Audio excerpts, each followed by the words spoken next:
I'm from Microsoft, but I'm currently working for LinkedIn. Maybe some of you know that we acquired LinkedIn 2 years ago now.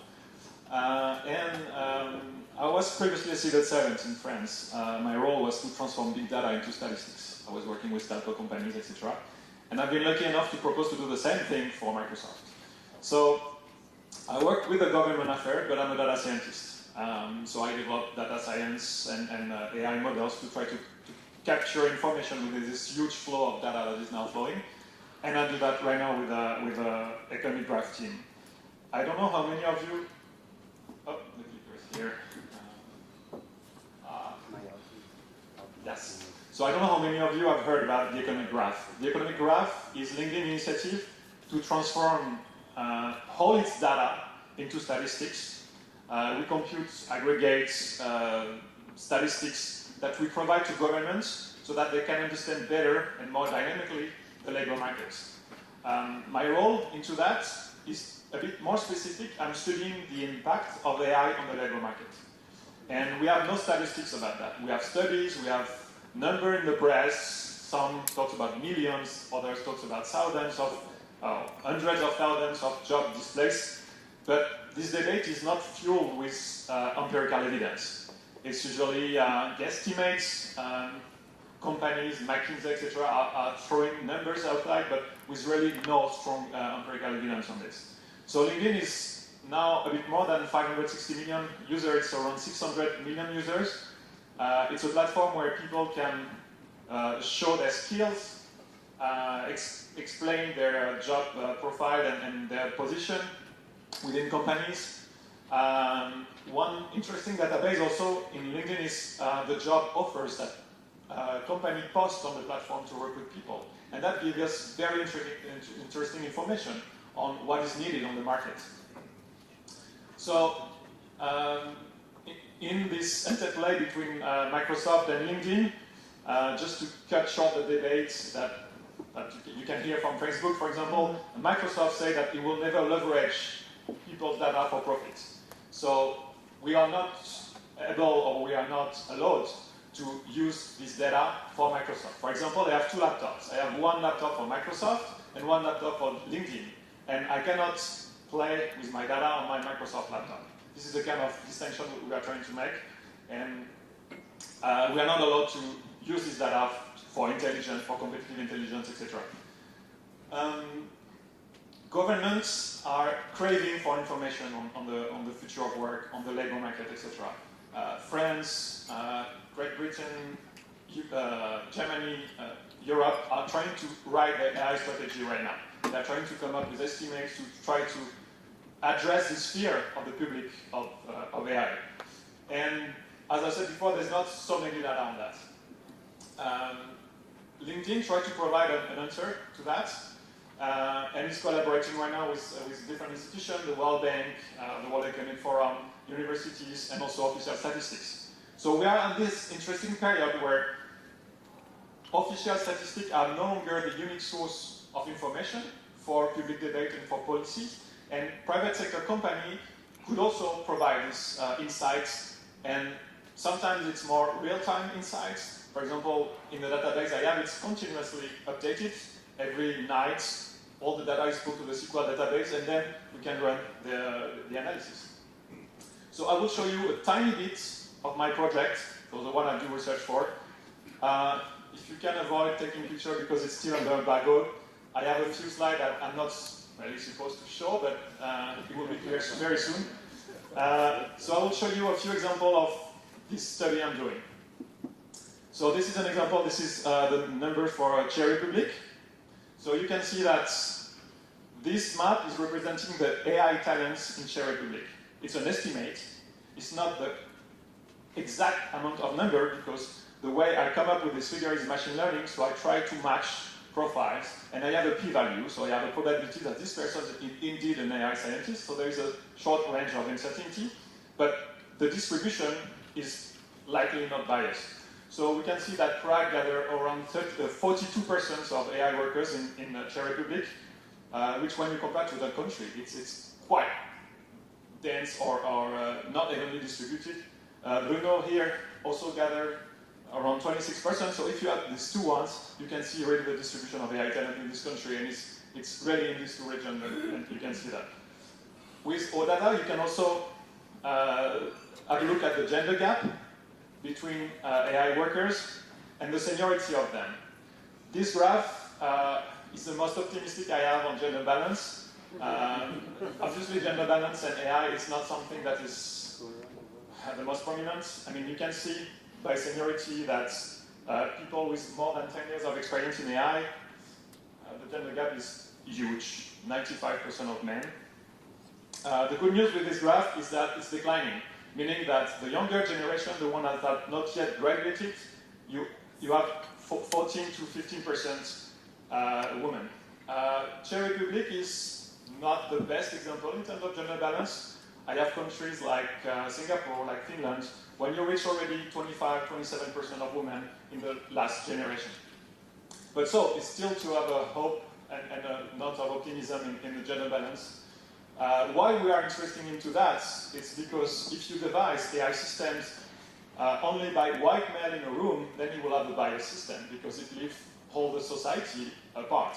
And we need to have developers that are from minorities, that are from all backgrounds and all social origin, so that they can spot the bias that they could have encoded in the systems. We can have a look at the soft skills also that these people have. Leadership, teaching, communication, etc. We can have a look at the programming language they use. That also gives you some clues. Python is one of the dominant ones in the AI scene.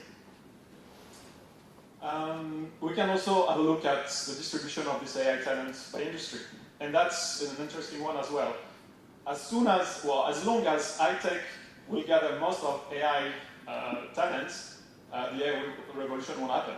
Because we assume that AI will be diffused into society when other industry will start choosing AI. And contrary to what you can read on the press, AI is not really there. Everyone talks about it, no one is practicing it.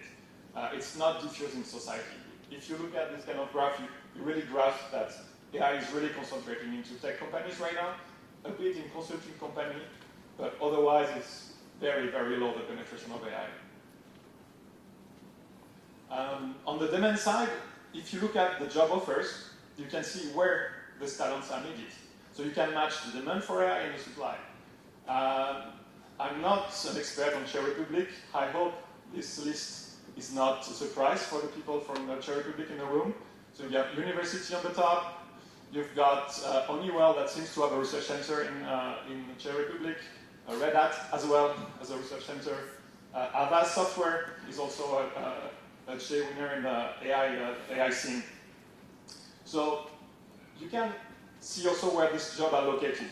You can see that in Prague, almost 25% of the job offers, if you are an AI talent, you will need to move to Prague to get these jobs, etc. So I will not show you all the different statistics we can derive from this big data, but there are plenty of information that could be leveraged by governments. This information, you would not find it anywhere else. The official statistics do not cope with this kind of information. So we are lucky enough to get access to both sides on the demand and to try to provide policymakers with insights so that they can try to devise policies that could address these kind of issues. It's only one piece of the puzzle because it's very descriptive. It's not so much analytics right now, but the idea is that to be able to understand the diffusion of AI within society, to be able to have an informed debate on how much AI will change the labor market, you need a first building block. You need to understand who are the AI workers, what do they do? If they do robotics, do they do face recognition or computer vision, for example? If they do text classification, we will be able to see that because we know what libraries they use. So if we know that they have skills in OpenCV, if we know they have skills in NLTK, so they will have different set of skills that will have different impact on the labor market. If you do text classification, the impacts on the layoff and on automation will be way different than if you do, let's say, computer vision. So it's the beginning of an answer. is not yet the answer to the broader problem of what is the impact of AI on the layoff and automation, but it's the very first attempt to have quantitative evidence at the global scale. So what we are trying to do at LinkedIn, we are trying to put this information in the hand of policymakers. Obviously for free, it's not a business for us, it's more PR or research, but that's what we are trying to do. So I won't monopolize the mic. I don't know if the questions are right now or after, but my savior might be here. So if you have any question, I'm open to answer that. So we'll do that at the end. So thanks for that, and thank you. It's a pleasure to be here. I sound a bit tired because I got up at 3 a.m. in the morning to get here. So I'm going to be speaking to the conceptual idea of the technology that I've been dealing with in the last 12 years, which we call artificial intuition. In other words, we're looking at artificial intelligence. We have to remember that artificial intelligence is a very broad area. I mean, it begins with Turing, the Turing test, that if you speak with a computer for an hour or so, and you don't know it's a computer, then it has artificial intelligence. Not quite sure, because I sometimes speak with people for over an hour and I'm not sure that they're computers. The other is the very simple thing, which it is artificial intelligence. When your vacuum cleaner knows to avoid obstacles, it is a form of artificial intelligence, and things. So we have to be careful in using this word, because it's too broad to really mean anything. Sometimes words become so broad that they don't really mean anything. I deal in textual analysis in using artificial intuition, which are our patented algorithms in textual analysis. And the question, I have to admit, I come from the security and intelligence background, 30 years in the Israeli intelligence community, and the problem that we found out was that the problem wasn't that we didn't have enough information, but we didn't know how to read the information. We read it and we didn't catch the meaning of the information because we didn't come from the world that the information was created from. So the question is, how do we cope with growing amounts of textual data? How to create one picture from multilingual information. We live in a global society where people don't write they write in their own languages, but they also put in words from other languages. They will write in lingua franca, which today is English, but it's not exactly English. It's a form of English, which has become the lingua franca, and then they insert words from their own language. How to push critical information. We are beyond the case of pulling information. Pulling information will always keep us in what we call the streetlight effect. We always look for something in a place or in a situation where we think we will find it, and therefore we will find things, but they do not necessarily represent the world of information that we really need. In other words, we need the black swans. We have to be able to have the unknown pushed in front of us, because we're not going to look for the unknown. Social media has created an enormous amount of information, and the question is it really information? Most of it is noise. And of course the question of names. We heard LinkedIn, one of the key problems today in the world, and this is mainly in areas of banking and finance and insurance, things like that, what's in a name? I'll just go over it. So Frederick Jelinek of the speech recognition group in IBM once said, every time I fire a linguist, the performance of the speech recognizer goes up. I beg to differ. It goes up to a certain point, and then it hits a glass ceiling. Warren Weaver, who was the pioneer of machine translation, a cryptologist, said that think by analogy of individuals living in a series of tall, closed towers. When they try to communicate with each other, they shout back and forth. But there's a basement, an open basement, where they can go down and then they can hear each other. He actually was talking about the Tower of Babel, where people are speaking in different languages, but there is, you can think in terms of Wittgenstein's game of language, or of I don't like to use Chomsky because I don't agree with most of what he said, but some sort of natural basic language. The third is Kahneman, intuition. fast thinking. Nothing more and nothing less than recognition. So when we see something, we say, oh, that reminds me of that. The intuition of an expert. And then you say, why did you say that? I don't know. Because what he actually did, he got enormous amounts of inputs into his brain. He reached a decision, and his brain is so efficient that it just deleted the cache memory before he could even remember why he reached that conclusion. And we call these conclusions intuition. And we have to remember that because this is actually what we are trying. And Kahneman is right that system one is a necessary part of human intelligence, and we ought to try to imitate that in machines. Now let's get to big data, because everybody talks about big data, so I have to talk about big data. So all of the big data in the world today, if we put it all together and we crunch it, it perhaps represents about 5% of human knowledge which has been amassed over the centuries, which we use on a daily basis. So when we approach something, we use social mens, cultural mens, things that we learned from our parents. We respond to things using information which is not extant in current big data. So if we think about teaching a child to read, if we sit down with a child and read cat, dog, etc., eventually he will learn C, A, and T, and D, O, and G. But if we say to him, this is C, this is A, this is T, he's going to learn quicker. None of us try to teach our children to read by just reading and reading and reading until they catch. So there are more things in heaven and earth than we have in big data. We have to remember that. The panacea of big data, I heard about, without going into names of certain companies with certain fantastic machines, they did a project for the Dutch Ministry of Health, and then they said, you know, we discovered that over 80% of the people who come into hospitals with broken limbs ride bicycles. But that's Holland. 100%, there are twice as many bicycles in Holland than there are people. So, so the machine just happened not to have been fed that little piece of information that everybody in Holland rides a bicycle.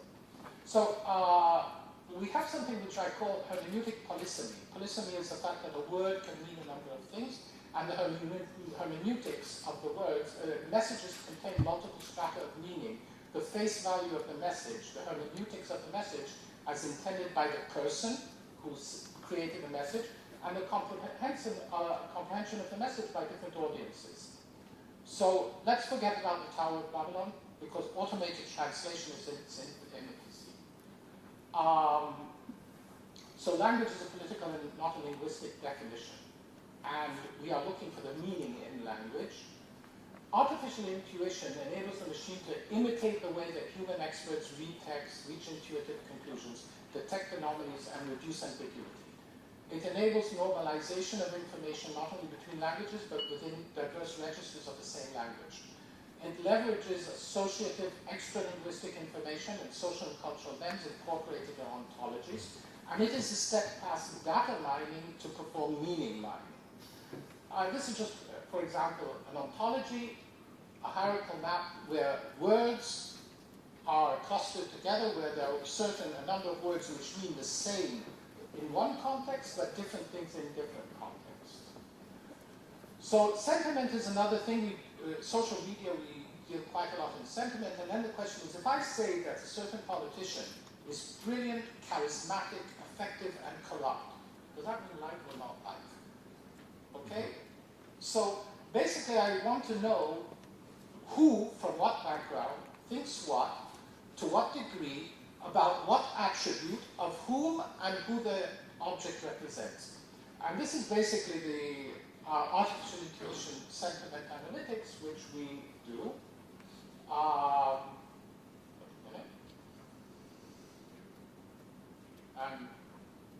Applications, various normalization of the information, pull, etc. This is applied in the area of legal discovery, regulation analysis, security, etc. And finally, I just want to say something about the challenges. Transferring functions to automated systems may cause society to neglect the maintenance and training of those functions in humans. My grandchildren don't know the multiplication table anymore. Okay? Language and knowledge acquisition through understanding, we used to read and then say, oh, I don't know that word, what does it mean? And I try to understand it from the context. But if I can click on it and go to the hyperlink, I no longer learn from context. How will that rewire our brains? It may undermine the ability of society to re-examine axioms because we build something that says, this is this, Wikipedia. Why do you say it? Because it was in Wikipedia. And so we don't re-examine things.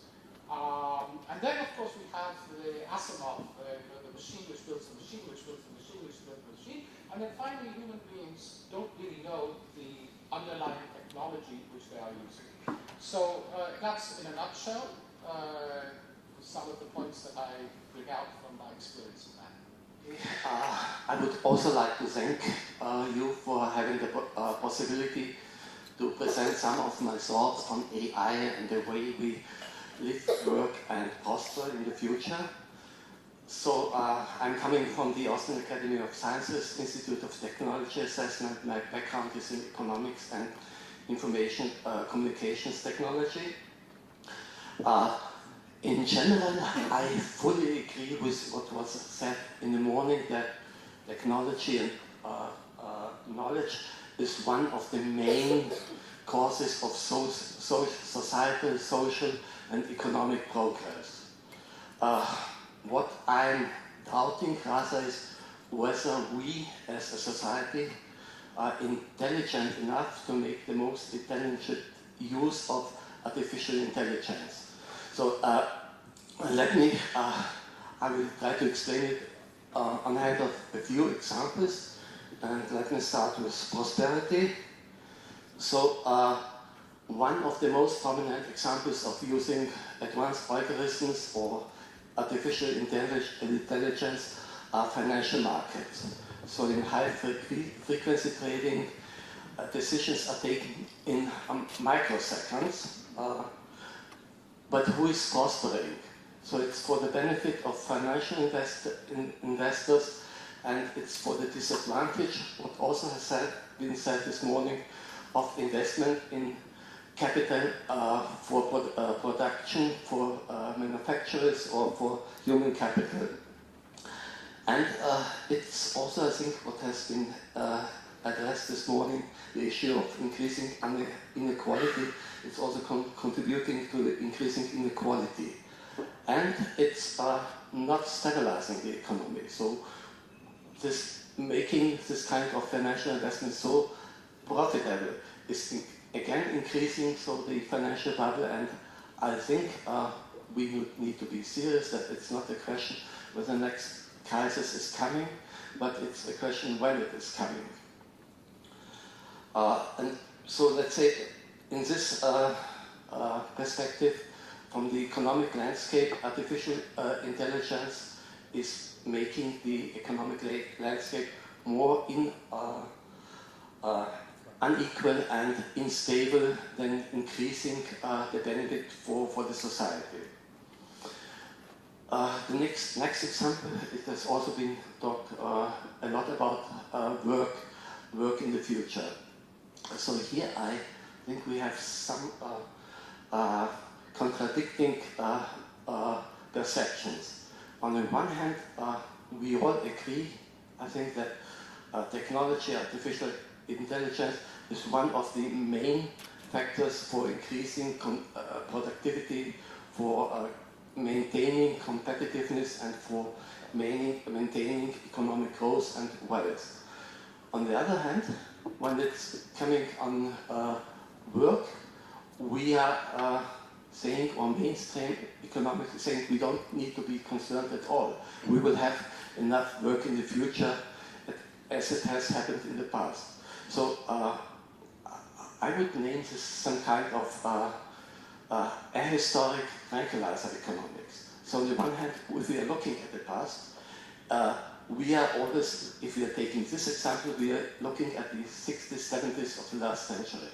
We had periods of high growth rates for 2 decades. We had permanent reductions of working hours, and we had increasing or stable distribution of income between labor and capital. Nothing of this is happening today. So, and it did not work all the time. If we are thinking about the 20s, 30s of the last century, so long times of unemployment ended in a catastrophe, and just not exactly the possibility that we need to redistribute work is something like, let's say, driving very fast into the future with staring at the back mirror in the car. And there's also, let's say, again, in financial markets, it's microseconds. In labor markets, it's decades. We are accepting high unemployment rates. And it causes pressures on wages. It thus also increases inequality. And what is maybe equally important, it also has the danger that it's becoming a self-fulfilling prophecy. So if do we want in Europe to compete on the basis of lower wages with manufacture possibilities without any work in China? I don't think that this is a sustainable policy for the long term. Okay. To the last example, how we will live, I think I could talk minutes, no, sorry, I will try to talk only minutes. It's very, very complicated. But on the one hand, let's say, one example is that obviously what I'm concerned is that we are so easily accepting decision-making from algorithms, from AI, for us, even if it's very stupid. So this is something what concerns me, that we are not more concerned about this. And the other thing is maybe it's more related to the question, I will just only raise one, of the monopoly question. So when we are looking back into the 80s, so one additional factor of starting the IT revolution was not only technical progress, but it also was the ending of telecom monopolies, AT&T, and telecom monopolies in essentially all regions and countries of the world. And what I'm concerned now is that we are accepting monopolies now that are much more powerful. It's not only on the communication of the transport information, but it's also controlling the contents of the information. And it's a threat for the democratic societies if authoritarian states or monopolies can control this kind of development or also thinking we have. And what I think it's not, I'm not here, I don't have a solution, but I think at least we should think whether it's natural monopolies, then they should be regulated. If it's not natural monopolies, then they should be split up. And I think it's even for these large players like Alphabet or Microsoft, it might be more useful if they have concrete ideas than the permanent threats of billion punishments set up at the Commission. So this is one thing. But the last, I have now mentioned a lot of problems, so maybe some ideas also for solutions. So for the financial markets, possibly simply a delay of, let's say, maybe microseconds, minutes between order and processing the order could be a way, and also some kind of financial transaction tax. A minus one which would, let's say, make investments in human capital or in productive capital have a fair relation between these kinds of investments. For the labor market, I think we should think about something like Maastricht 4.0. So why do we accept 10 years of unemployment, high unemployment rates?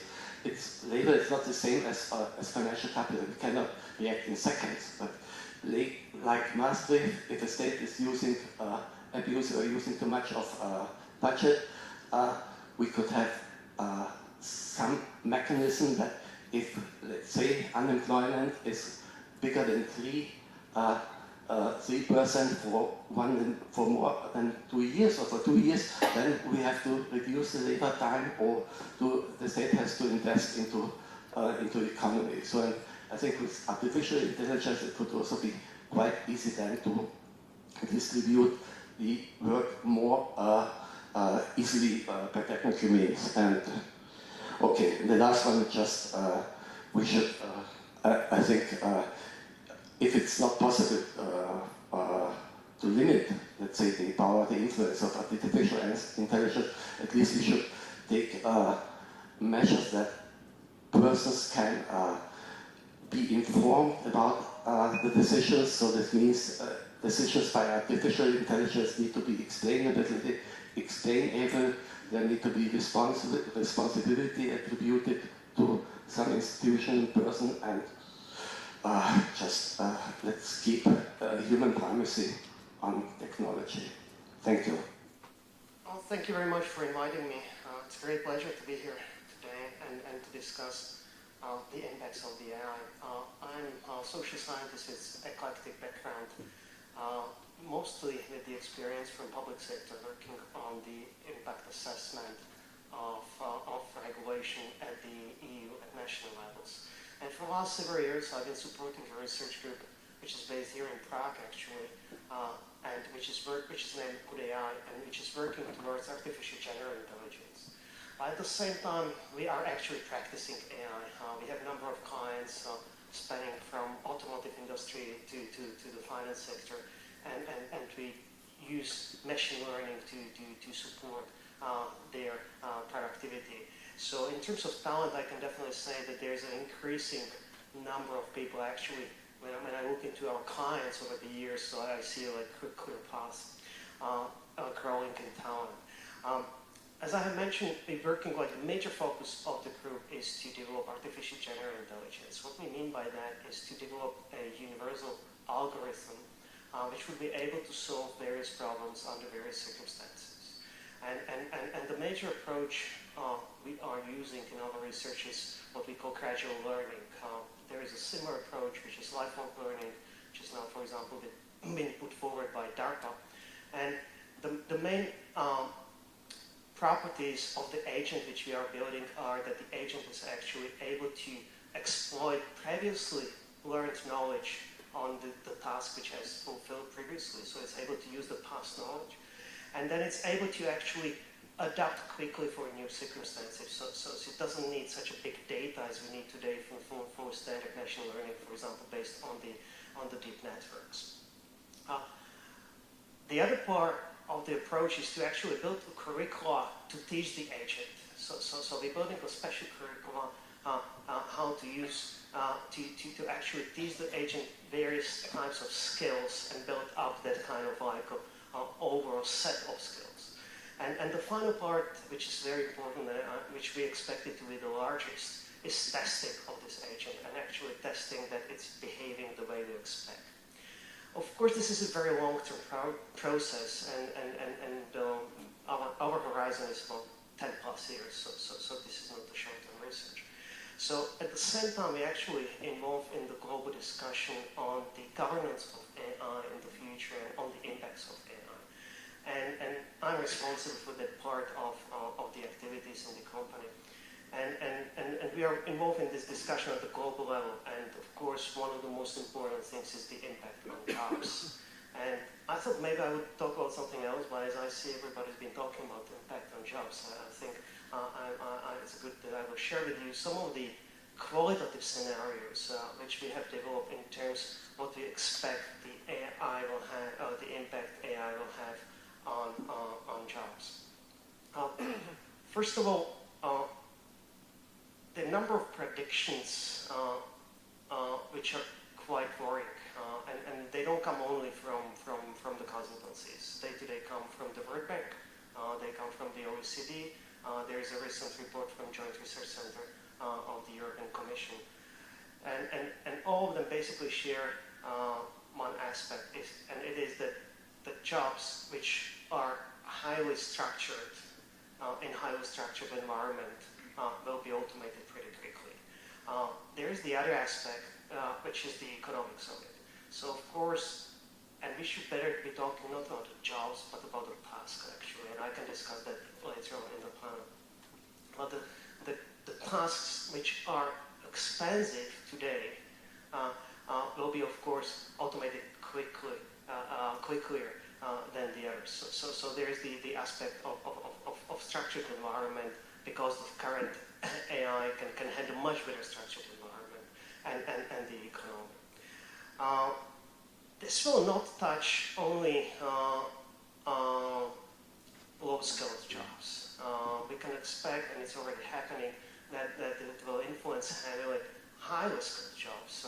As example, which has been widely quoted, are radiologists analyzing the images from the magnetic resonance imaging.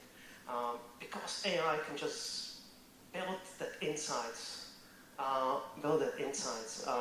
much better from much bigger volumes of data.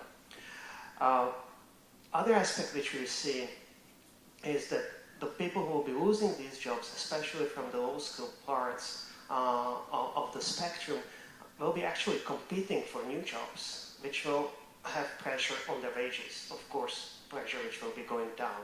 So there will be more people competing for low-skilled jobs in the parts of the industry, in the parts of the economy which has not been automated yet. The other aspect which we see, or the other scenario which we see, is what we call super labor.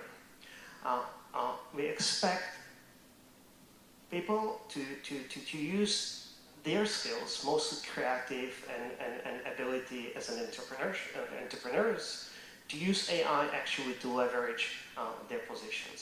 So we talk about super labor and as well about super companies or super enterprises, which again are able to use AI already today available, and as well improved AI in very near future, to build highly efficient companies. And you can imagine it's like a company like for which you would today need dozens of people. You would just build it with several people using gig workers, as we know them already today, but as well using AI gig workers.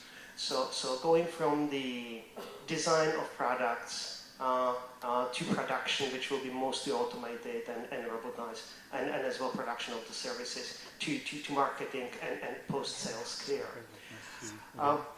Third scenario which we envisage is that currently unpaid jobs will become paid jobs. And examples of these will mostly be in the care sector, where, for example, conversing with the elderly might become a paid task or paid job, or reading to the children. So education and care sector. Why the situation is probably different today than to all the previous industrial revolutions, however you conceptualize them.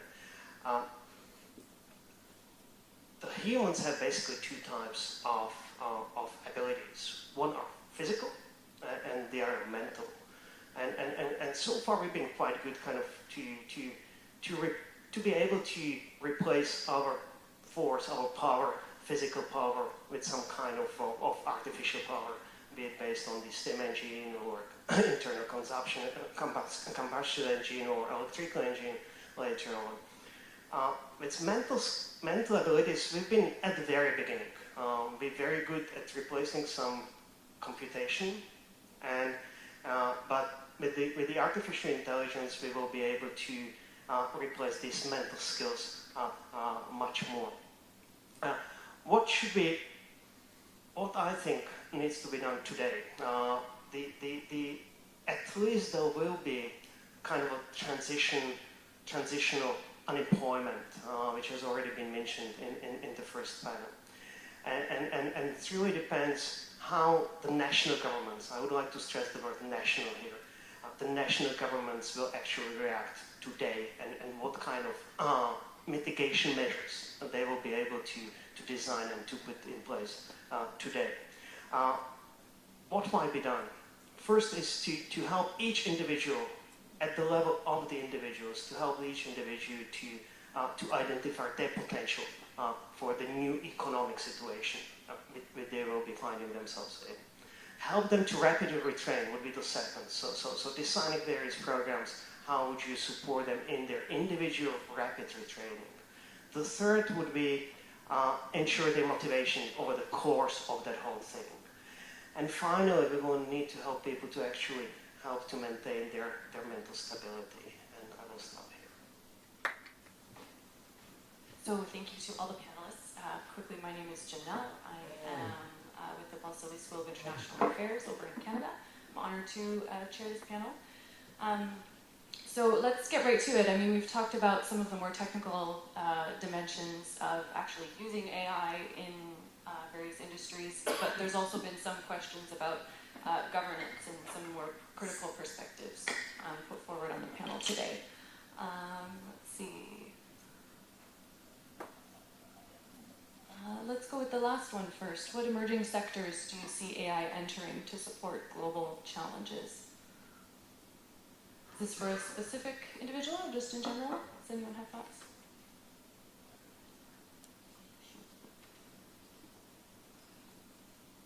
Yeah, well, I'm not sure if I understand correctly the question, but I will try to give my answer to it. One of the fields, and I see both those here actually in the room who will be in the next session, one of these sectors will be education. We can expect that education will change significantly over the course of next 5-10 years or something. So far, the education has been adjusting very, very slowly, but as we just have discussed, the pressure will be increasing, and this will actually make much more higher momentum for the change of the education. And this might happen on different levels. One is much more personalized learning. So AI actually enables, even today, much more personalized learning. The other might be to help people to develop what we would call the non-cognitive skills. At the very beginning, but many of these new jobs, what we expect in our scenarios, actually will require much higher non-cognitive skills, because there will be, for example, in the care sector or in the education sector, or in other places where it will not be accepted by the customers to be served by the robots or by AI, and they will want to be served actually by humans. So, and this will require the non-cognitive skills. I will just finish on that, saying that so far we have no good measures of non-cognitive skills, and we just need to develop, and we need to develop new approaches, potentially as well technology empowered to develop non-cognitive skills. Just adding something. So I think there are hundreds of examples where AI is helping,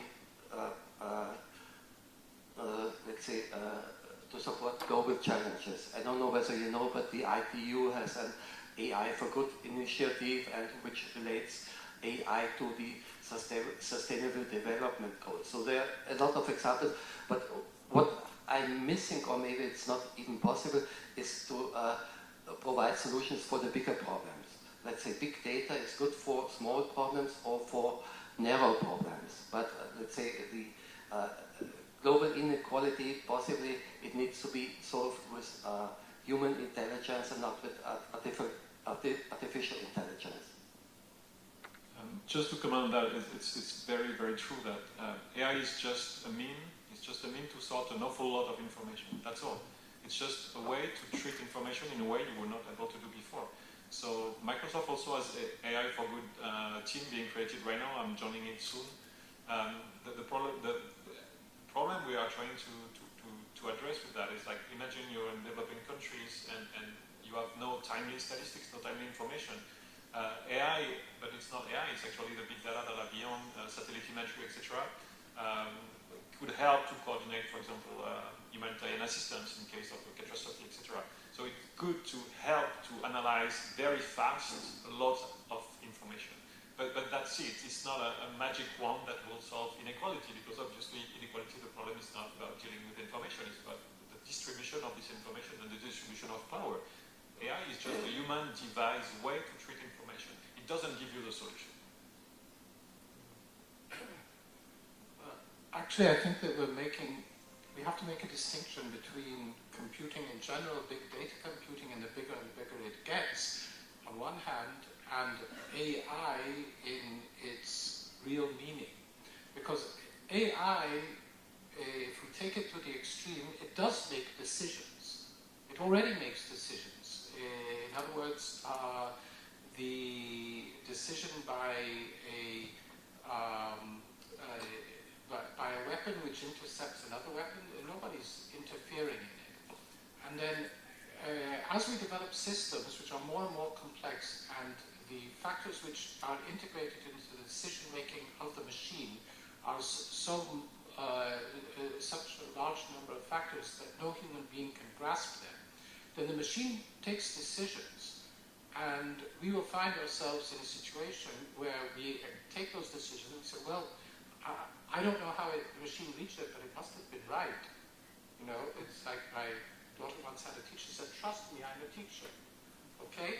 So, and this is, I think, yes, we will reach that point in, for example, management of infrastructure, financial decisions and things like that. And the question is, how do we mitigate the risks? Thank you. I can just add something on that. I'm a bit more optimistic on the decision-making process, because before you had people in a room and you don't know their incentives, you don't know how they think, and you don't know their cognitive bias, and they were making decisions. Right now you can still audit an algorithm. I mean, you can explicit the knowledge, you can explicit the rules, but you were not able to do before. So you can inspect, if it's not deep neural nets, you can inspect the decision-making process, and you can see the encoded rules that allow to make this decision. If a decision is made by someone, this person could not even know why he's taking this decision, because he has bias, he has other things. So you have this expliciting decision-making that, for me, is interesting into the algorithmic decision-making process, because you need to, at one point, think about what is the outcome. You need to encode it. If you need to code a decision-making system, then, I mean, if you use AI, you don't encode it as much, but then you can inspect what are the features that are the most prominent, how the decision is made. And that was not possible when it was just a human in a room with his bias, his incentives, his bias, that, you know, the decision-making will be more explicit, could be more explicit. I think that leads to an interesting overlap between the technical and the political, which gets to a couple of the questions up on our screen. What's the role of companies that are working on AI in providing advice to policymakers, and what's this intersection of technology and specifically AI and politics and the decision-making that goes behind that? Marek? I just wanted to react to the discussion because I found it fascinating myself as well. It has many layers. The first one is what just Roca alluded to, and it is the fact that the human brain is a black box. We do not understand why the things happen, and you quoted Kahneman. I mean, it's very clear from all the research Kahneman and Tversky and others later on conducted. So at the same time, current AI using deep networks is really difficult to reconstruct back how the decision was reached. So we have, DARPA has a big project on explainability. There are other research groups working on explainability of current AI.